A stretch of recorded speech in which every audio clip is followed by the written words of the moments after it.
Hey guys, how y'all doing today? My name is Franchise Fanatic and welcome back to the channel. And today, if you guys, is another Harry Potter movie review. Today we're tackling Year 5, Harry Potter and the Order of the Phoenix. Now, this has always been one of my favorite Harry Potter movies. I think probably forever. Ever since I saw it at least. I think so far my favorite is Deathly Hallows Part 1 from what I remember. But, as we're going from 1 to 5 so far in this rewatch, rewatch, I guess, this is probably my favorite so far. I think that this has the best music, the best end credit scene, in terms of, credits, not like a Marvel end credit scene, but like the actual end credits, freaking awesome. The acting from Daniel Radcliffe is the best so far. Everyone is great so far. But this movie, really, I can sum it up in 3 words. We have rebellion, war, and, I don't know, death. I guess we'll do that one, death. Because I'm trying to think of death. Because basically, for rebellion, right, we have Dolores Umbridge, who is basically, look, she's a bitch. Okay, look, I gotta say it, all right. Like, she's not technically a bad guy, but I swear to God, I've never seen a movie ever where, like, I want Voldemort to lose. I want Kylo Ren to lose, or Darth Vader, or Thanos, or Steppenwolf, whoever. This chick, this freaking witch, and I don't mean that in terms of a woman wizard, I mean a literal witch. Literally, I hate her. Like, I'm sure the actress is a fine woman and she's nice, I don't know. But, she did a darn good job of making me want to rip her throat out. Because I tell you, maybe I can't be alone in this, but she's literally she's the definition of a female dog. You know what I mean? Like, it is one of those things where it's like, you need to pound salt, or, suck your tea up, snort some of that tea crack you're using in your tea, whatever, she's horrible. So, the fact that rebellion aspect comes in where, she's kind of being oppressive, right? And the Ministry of Magic is kind of saying, look, you need to act like this, or, Dolores is like, you're an Umbridge. She's like, you need to be this, or, she has all these effing rules put up, and all these rules are everywhere.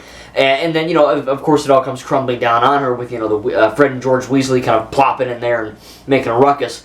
But then you also get the rebellion of, Harry Potter and Voldemort. We finally, Harry finds out that Voldemort and him are kind of, connected. Almost like a dyad with Rey and Ben Solo, but it turns out it's not romantic, obviously, that'd be weird. It's just kind of, in terms of connectivity, connective of their minds and all that, kind of like a hive mind, I guess. And in a way, it also is that rebellion of, Harry rebelling against Voldemort in the end, and Harry kind of, wondering and asking, am I turning bad? Am I, I'm mad all the time, I'm pissed off a lot, and, why is that? Is it because I'm becoming like Voldemort, or is there a different reason? And of course, we kind of know that, yes, they are connected, but again, as Dumbledore says, it's more how they're, not the same than they are the same, so to speak. But this is a great movie, honestly, the rebellion aspect is great, the whole death aspect is also pretty trauma. This is probably the darkest Harry Potter movie so far, because the first scene we see of Harry, I guess he's on like some kind of playground just chilling, and Dudley, in front of a really shitty green screen, is like, oh, you most dead, you fucking sweat, you most dead, that kind of thing. And it's like, okay, but the first 5 seconds of the movie, Harry's getting tormented by his stupid-ass half-brother, step-brother, whatever, that's how it is. In the whole movie, Harry, feels alone, and, he's with his friends, but he still feels angry, he still feels alone, he doesn't really feel wanted. And then by the end of the movie, he does. So in terms of a thematic telling of this film, this is probably the best in terms of all 8. Not just because of the payoff of Dolores getting carried away by the centaurs or whatever, which I think was kind of weirdly edited. I wanted to see the, Grawp kind of pick her up in the end, but it's just kind of like, ooh, she's flying. But, honestly, in terms of actual negatives, I really can't think of a whole lot. Again, this is probably my second favorite Harry Potter movie out of them all. Second or third for sure. This is definitely the most memorable Harry Potter film. With Umbridge, with the awesome fight between Dumbledore and Voldemort at the end. Sirius Black and his school, the whole order coming together. Harry essentially becoming a teaching role model to teach other students to kind of defend themselves when Dolores won't. When the Ministry of Magic, or I guess the Muggle, our Muggle aspect of the government. Kind of being corrupt, shocker, and just kind of trying to put a damper on things, shocker. But it really is cool that, you get all these really awesome allegories of these, rebellion themes and the death theme, and, just kind of picking yourself back up. I think it's really cool stuff. And, like I said, the music's great, the acting's great, the CGI is pretty good. I think Grawp, it's very, obviously, 2007, 2008 level CGI for a full giant. He's a little slimy looking, but, in terms of the texture. But, I'm not going to judge it on that because it is older VFX. But it is good, and it was good for the time from what I remember. I didn't see it in theaters, but, around this time I saw clips, and, people were talking about it and all that. My cousin saw it probably, so, it wasn't like, oh my god, that sucks, But in terms of actual negatives, I would say there's really only 2 nitpicks that I noticed. This is actually the first time I ever noticed, too. It's the ADR, or the ad-lib, so to speak. Basically, you'll have a character's mouth not move or say something, right? Imagine me saying the words pizza, but, I said piss, and then I go in and I re-record using my headphones and I say pizza, and then I just, add it in type thing. That's what ADR is. You get Chinese films or Japanese films, people say Godzilla, and they're saying, like, something completely different, and the lip sync is all janky and all wonky, but it's dubbing and all that crap. And I noticed that Creature, kind of like Dobby's Race, the house elf for Sirius Black, he's kind of in the shadow. It's kind of a theme. He's in the shadows, and he's talking like this, Sirius Black. And you see, his mouth isn't really moving. And then you also see Bellatrix Lestrange in the end when her and Lucius are kind of walking down in London before that epic final battle with the prophecies all falling down and all that. And from what I could tell, and again, I have the glasses, so I'm assuming that I'm not going blind, or I have glaucoma. I don't know. I probably do. I don't know. But at the same time, maybe it's me. I don't know. But I swear to God, Bellatrix is effing saying crap, and her mouth wasn't moving. Again, in the shadows. They were kind of able to, well, she was in the shadows, so it doesn't matter. But, again, I have like 20/20 vision, so, actually seeing, well, now I do. Before I had like 0, but before that, it was, I didn't notice it. Now I did. So, besides, there's a few little mistakes like that here or there. Nothing too insane, nothing too detrimental to the actual, review score I'm going to give it, but this, like I said, I really enjoyed this film. Again, this is probably my 2nd or 3rd favorite Harry Potter film. Like I said, I just love the ending. I love whenever they get to the big hall with the prophecies.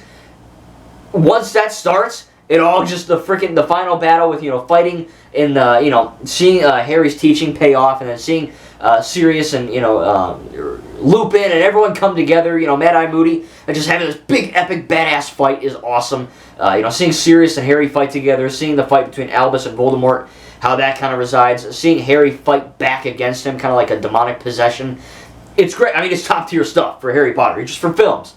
This is one of the most memorable movies I think I've ever seen. And that's why, and not only that, but the whole movie's good. The whole, I keep pushing the term rebellion, but that's really what it is. It's basically, you have an oppressive figure saying bullshit, and you have the smart people with a freaking brain saying, that's not right.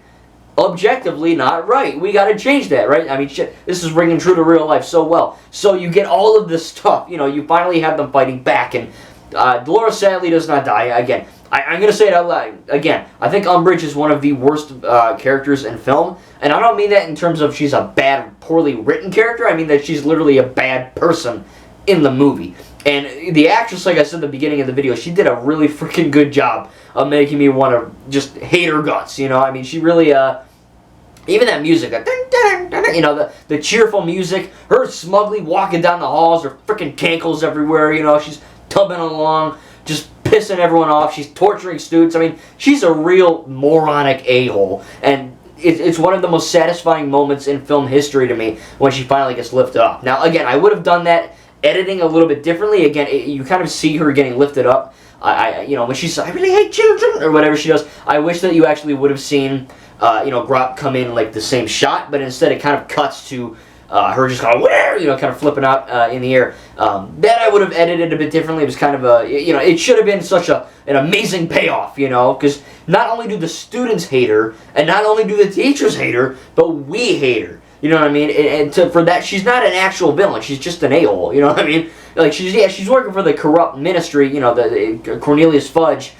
I think he really did believe Voldemort was back the whole time. He just was in denial, and he was just, like Sirius said in the beginning, he was, kind of conquered by fear. It's kind of a corrupt governmental system in this film, and you see, that kind of, corrupting her and him, and, the whole system's just jacked up. Again, pretty prevalent movie. I'm not going to get into it any more than that, but it is really cool that you're seeing all this stuff kind of happen in the Harry Potter world where, it could have easily just been, oh, we're in class again, or oh, we're battling. And there are learning moments, there are battle moments, but again, taking time to really kind of, analyze, Hermione's like, wait a minute, why does this book have no, why aren't we using magic? And, she, of course, she's working for Fudge, not the food. She's not, like, actually working for Fudge, like the dessert, she's working for the guy. I just want to point that out.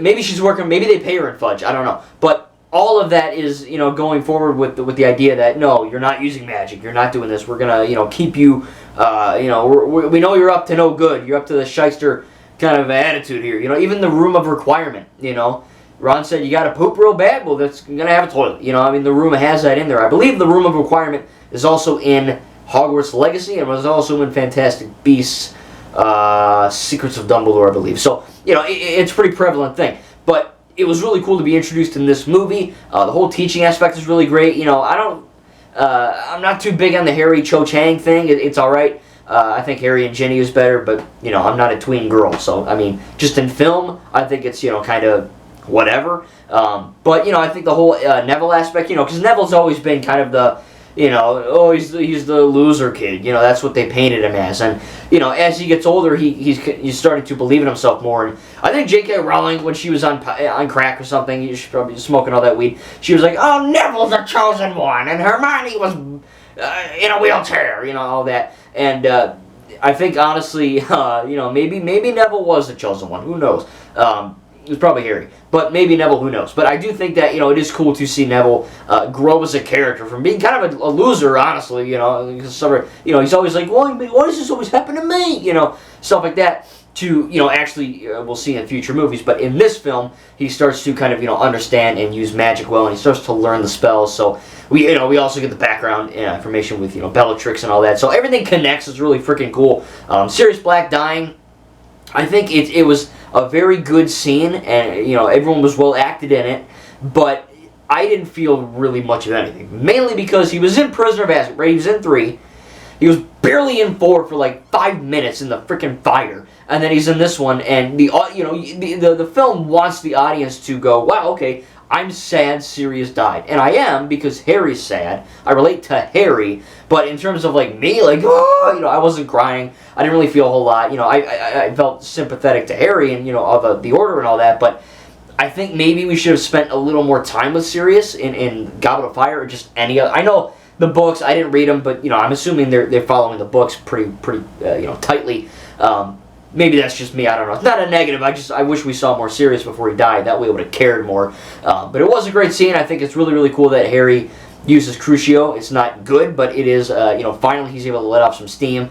And, of course, that is a temptation toward the dark side for Star Wars fans. But overall, like I said, I freaking love this movie. Yes, there's one or two issues here or there. The Grop scene with Dolores was a bit weirdly edited. There's a few ADR moments where they're talking and they're clearly not. Again, unless my eyes are deceiving me, but, that's what I saw at least. But overall, I enjoyed it. Like I said, the music's the best so far, I think. The acting is amazing. The CGI is great, at least for 2007. The writing is really good. Everything, thematically is really neat. And you have Dolores, man. She makes it. I love and hate this movie. I hate it because of her. You know what I mean? Because, like, she's just, like, they played her perfectly. Like, give that freaking lady an Oscar because I wanted to rip her face off. But at the same time, that's the point. I'm not hating on the actress. I'm hating on the character. But you're supposed to hate her. She's supposed to be an a-hole. You know what I mean? That's the point.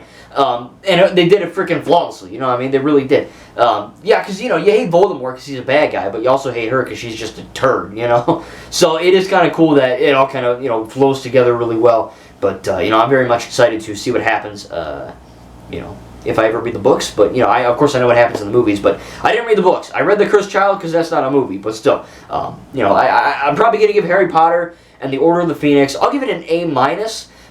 Now, that seems kind of low because I'm praising it so much, but again, the ADR was noticeable, and the editing for Grop kind of picking Dolores Umbridge up wasn't the best in terms of editing, and it should have probably been one consecutive shot of him going in, because, you're building up to this moment, and it's kind of like a wet fart, it's kind of like, I mean, I'm glad, but that was it, what I mean? So, I don't know. A-, I really enjoyed it, but, even though I am giving it an A-, in terms of myself, it's an A+. But again, I have to review it. I have to tell you things I did not like. There's just a few, not a whole lot. But, you know, I really did enjoy it. Again, it's probably my second or third favorite Harry Potter movie. Once we finish all of them, I'll make sure to tell you guys a definitive list of my top maybe 3 or 5 or something. Maybe all of them in order, who knows. But this is a very memorable movie, probably the most memorable for me, and one of my personal favorites for sure. I think so far, right, like I said, so far my first is definitely Hallows Part 1, but we'll see if that changes whenever I finish the rest. So the next one will be Harry Potter and the Half-Blood Prince. Here we go. I'm going to do another spell here. Let's see. I'm going to try to change myself into a cup. Alright, I have some cups upstairs in my cupboard, and we're going to see if I can turn myself into one. I believe the spell is Fediverto, so let's do this. Again, hope you guys enjoyed this video. Make sure to like if you did, subscribe if you're new for more Harry Potter content, and alright, let's do this. Ready? I hope I don't blow up. I've been blowing up a lot, and it kind of hurts. I'm not going to lie, I'm kind of sick of it. You know, I lost some eyebrow pieces a few days ago from that explosion, so hopefully we can get that back. Thank God the glasses were intact. Anyway, alright. Here we go. Ready?